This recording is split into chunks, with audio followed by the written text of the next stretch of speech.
Okay, so we have just a couple more, one more note example left to look at, and then we're going to look at the homework examples to go through. With this example here, when I first saw it and just started working on and doing it, I automatically just took one of the sines and pulled it out and put it over the cosine and made that into a tangent. And since I saw that there was a tangent on the right-hand side over here, I figured, well, I'm just going to divide by the tangent and cancel it off. That was a bad idea. And the reason why that's a bad idea is because whenever you divide by something and just cancel it off like that, you can lose an answer. So as I looked at what I had left after I canceled off the tangent, I had a sine squared x equals 1. And I look at the work that the book had for going through this one.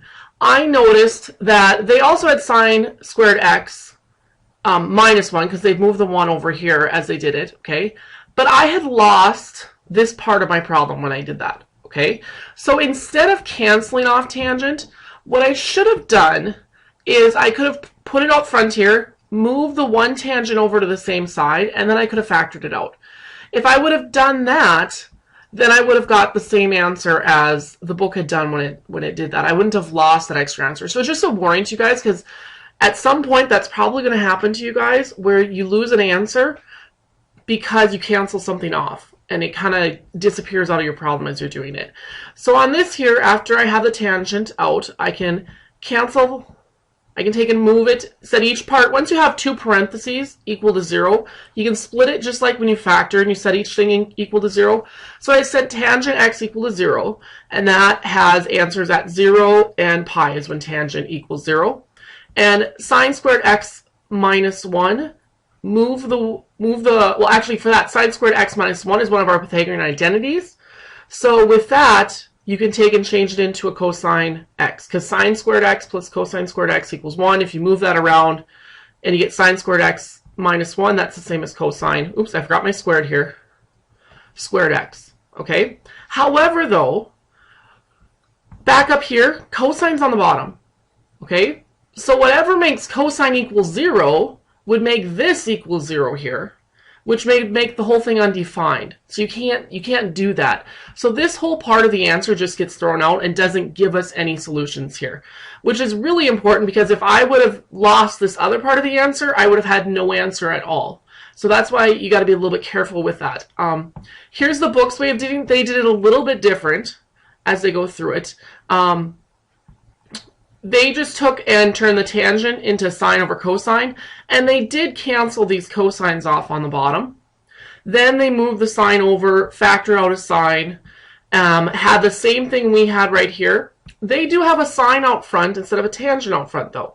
However, though, they both give the same answer because tangent, when you have sine over cosine, whatever makes sine equal 0 on the top of sine over cosine, so tangent and sine have the same zeros because sine is the top of the tangent, and when the top of a fraction is 0, the whole thing's going to be 0. So it still has the same answers of 0 and pi as you're looking at it. Our homework problem here. When we're looking at it here, they have given us the tangent of theta to be 5 over 12. We're supposed to find sine theta and we're supposed to find cosine theta, and we know that sine theta is going to be positive. Okay, well, something that we can link here together to try to getting over to sine and cosine, we can't just go tangent theta equals sine over cosine and go that sine is 5 and cosine is 12, because it's not necessarily a unit circle with that it would work out that way. And you can see the answers don't work out to just be 5 and 12. So we're going to do a Pythagorean identity here and put in our 5/12ths, and we're going to find the secant. So when you square the fraction, you get 25 over 44. 1 is the same as 144 over 144. Put the 25 and the 144 together, and I get 169 over 144 equals secant squared theta. So I need to square root, and when I square root, I get a plus or a minus. I have to just kind of leave that for right now, because later on we'll figure out whether it's a plus or a minus here for our secant, and in turn our cosine, which is just the reciprocal of it flipped over. So now that I know this is kind of my cosine, I just don't know whether it's plus or minus, I can go back to my tangent. And I can put in what I know for tangent already, and I can put in my plus minus 12 13s on the bottom for my cosine. Now, I've scribbled out the minus here from a second ago, and I'll explain that, okay? But what we're taking here is we're flipping, well, actually, right here with this right now, I can tell right now that this is going to be the plus that I want. And the reason I can tell it's going to be the plus is because I want my sign to be positive.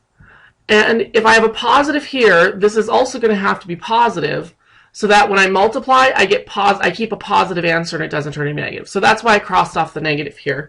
And you can figure it out. Which in turn, then I could go back over here and cross off the negative here also, because I know it's positive.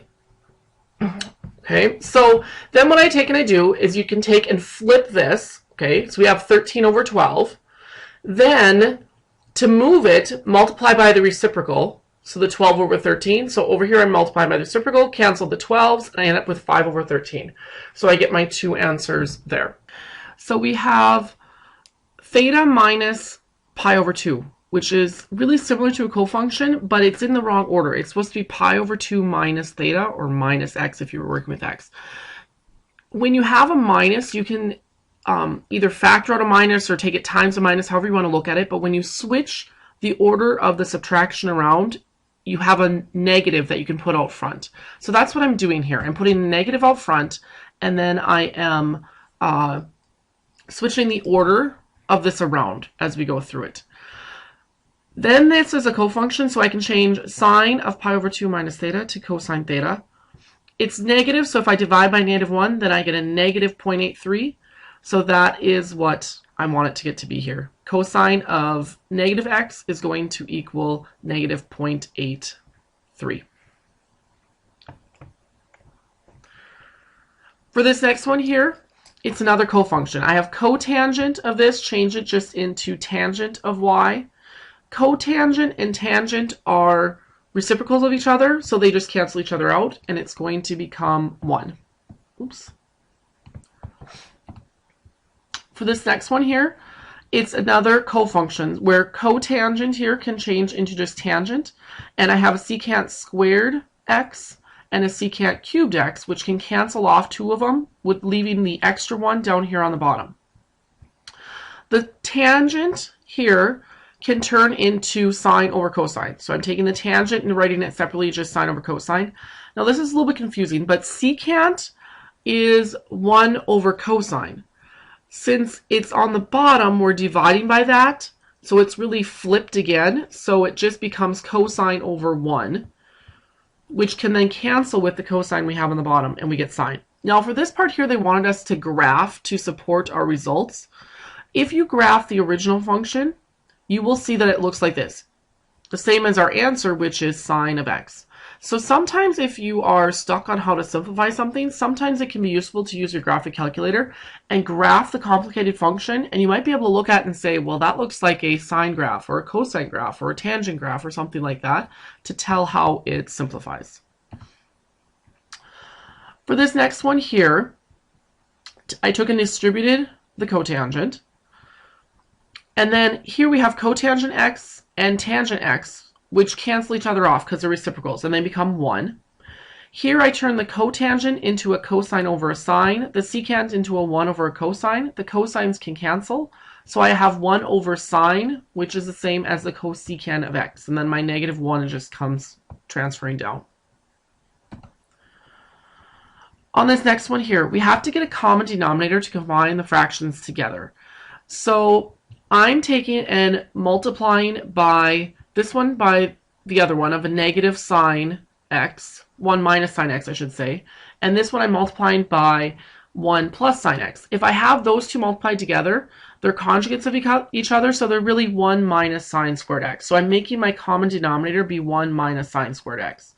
When I do that, the 1 gets multiplied by the 1 minus sine x, making my new top over here, and this one gets multiplied by the other denominator over here of 1 plus sine x. Be careful because this is minus here. You need to distribute that minus to both of the things on the top. So I have my 1 minus sine x from the top of the first one. Then I have -1 and minus sine x. The negative ones will cancel off. and I have 2 negative sine x's here, so that becomes negative 2 sine x. On the bottom, I had 1 minus sine squared x. That's a Pythagorean theorem, Pythagorean identity, so that can change into a cosine squared x. Then what I did was kind of split things apart secularly. I put the negative 2 out front. This sine here, I put it over one of the cosines since I have 2 of them. So I have sine over cosine. And then I just put a 1 over the extra cosine that I have on the bottom. The negative 2 just stays. Sine over cosine can change into tangent, and 1 over cosine can change into secant.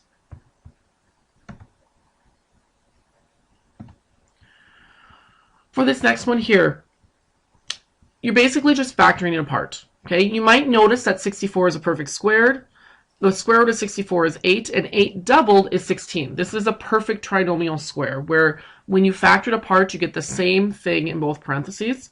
So I can rewrite it as that squared.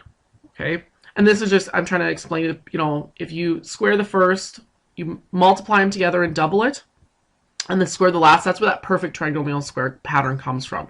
If you take the square root of the end and you double it, you get the middle when this happens.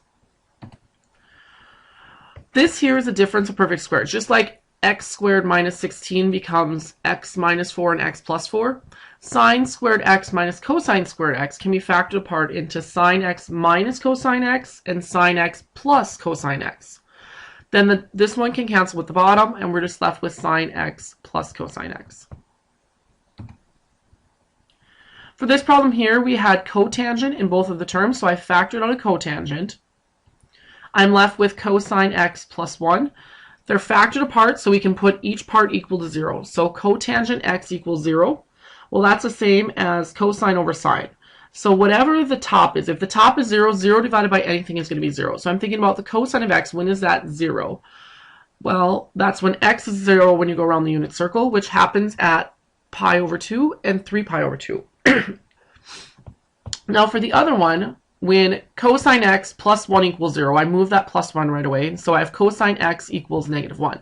Well, I'm thinking about when does cosine x equal negative 1? Well, that happens at pi. But if I go back with the pi, if I was to put that into the function here, okay, if I put that back in, sine is 0 at pi. So when I do, and that would be, so when I try to do my cotangent function, the cotangent at pi has an asymptote, because if I put 0 on the bottom of the fraction, I'm going to get an asymptote. It's undefined. I can't do it. Because of that, this answer gets thrown out, because it would be undefined for the whole function, because at cotangent, pi is undefined. It's an asymptote. So my only answers are pi over 2 and 3 pi over 2. For this now, this is a much more complicated factoring problem. First of all, you have these cosines in here. So what I did was I did kind of a side substitution like we've done a couple other times. I replaced that just with u for a little while. So it's a little bit nicer to look at, but it's still kind of ugly because you have these square roots of 3. Normally, when you make a list and you're trying to figure out what to factor, for 3, you'd only think of 1 and 3. Now, technically, you could go into the square roots. So here, that's what we're going to do. We're going to think that one way to make 3 is the square root of 3 times the square root of 3. Okay? And with 4, I can use 2 and 2. Well, when I take 2 times the square root of 3, I get 2 the square root of 3. And I'd have that twice, making 4 the square root of 3 in the middle that I want here. So that's what I'm using for my factors. I'm using the square root of 3 for my n ones, and 2u and 2u. And both of them are going to be minus. So I get minus 2 the square root of 3 and minus 2 the square root of 3 when I do my outer and inner for foiling. So I get negative 4 the square root of 3 for my middle term. Okay, they're both the same, so I can write it like it's squared here. Okay, I can square root and the square is going to go away. It doesn't do anything. I can move my negative square root of 3 to make it positive, divide by 2. I get the square root of 3 over 2. That's what u equals. Now I'm going to take this cosine x and plug it back in. So cosine x equals the square root of 3 over 2. Now I got to figure out where that happens. That happens when the first quadrant and in the fourth quadrant. That's where cosine is positive. So I drew my triangles with putting my adjacent as the square root of 3 and my hypotenuse as 2, which looking at that means one would be over here, which means this is a pi over 6 triangle. All the way around would be 12 pi over 6, so back 1 is 11 pi over 6. Now, they didn't give us a range for this, so we need to put on our extra things after our answers with the n pi kind of things that go with it. Well, when I'm looking at this doesn't match up again until I go all the way around the circle. So I'm going to have two separate answers. One for the pi over 6. So I have pi over 6 plus 2 pi n. And then I'm going to have a separate one for 11 pi over 6. Okay? And that's just its own. Every time it goes around the circle, so it goes a whole 2 pi around, it'll match up with itself again. So I have 11 pi over 6 plus 2 pi n for my other answer. For this one here, I have a sign in both the terms, so I factor out the sign here. Sign equals 0 at 0 and pi. And once again, we don't have a restriction on our domain, so I can write the answer of 0 to pi. Because that matches up halfway around the circle all the time, we can just write that as n times pi. So if n was 0, I'd get an answer of 0. If n was 1, I'd get pi. If n was 2, I'd get 2 pi, and so forth and so on. So it gives us all of our answers, halfway around the circle each time. Now the other part of sine of theta minus 21, well, I move the 21, so sine of theta equals 21, but that can't happen because sine can only give answers between -1 and +1. So that part just gets canceled off and it doesn't give us an answer. For the next part here, they want you to use your graphic calculator to figure out. So what you need to do is you take the left side, take the left side, the cosine x, and you graph that as one of your functions. Okay, you can see it here. I have it as f1 of x. And in f2 of x, I put in the right-hand side the 0.23. I adjusted my window to just be between -2 pi and +2 pi for the x, and -1 and +1 for the y, and you get a picture that looks like this.